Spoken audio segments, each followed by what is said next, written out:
చాలా మందిలో కథలు చెప్పే టాలెంట్ ఉంటుంది. కథలు, నవలలు రాయాలన్న కోరిక ఉంటుంది. అలాంటి వారు ఏం చేసి తమ కలను నెరవేర్చుకోవచ్చో, ఏం చెయ్యాలో అనే దానిపై కొందరు నిపుణుల సూచనలు ఇవి. బాగా చదివే అలవాటు, నవలలు రాయాలనుకున్న వారు ముందుగా కథలు, నవలలు చదవడం అలవాటు చేసుకోవాలి. రాసే స్టైల్, ఎలాంటి పదాలు వాడితే బాగుంటుందో అర్థమవుతుంది. అప్పుడు ఎప్పటికప్పుడు నోట్ చేసుకోండి. వేరే ఏదో పనిలో ఉన్నప్పుడు మీరు రాయాలనుకున్నా లేదా రాస్తున్న అంశాలపై ఏదో ఒక కొత్త ఆలోచన, సందేహమో వస్తుంది. వాటిని వెంటనే నోట్ చేసుకోండి. దీనితో నవల పర్ఫెక్ట్ గా వస్తుంది. తర్వాత ఏం రాయాలో ఊహించుకోండి. నవలలో ఇప్పుడు రాస్తున్న అంశాలను బట్టే తర్వాత పరిణామాలు కూడా ఉంటాయి. అందువల్ల మీ స్టోరీ లైన్ లో తర్వాత ఏంటి అనేది ఊహిస్తూ రాయండి. రాతలో రిథమ్ ఉండేలా చూసుకోవాలి. రాయడంపై టార్గెట్, అవును, రోజు కనీసం ఒక్క పేజీనో లేదా 2 పేజీల్లో రాసేలా ఖచ్చితమైన టార్గెట్ పెట్టుకోవాలి. ఏమీ తట్టడం లేదంటూ ఆపేకండి. ఏదో ఊహించి రాస్తూ ఉంటే బెటర్. కాస్త టైం మిగిలేలా అలవాట్లలోని మార్పు. పొద్దంతా బిజీగా ఉండి హడావిడిగా నవల రాస్తే నిండుదనం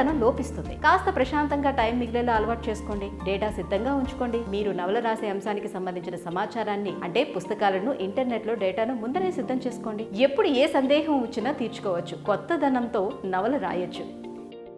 ఈ వీడియో కనుక మీకు నచ్చినట్లయితే లైక్ చేయండి, షేర్ చేయండి, మా ఛానల్ని సబ్స్క్రైబ్ చేసుకోండి.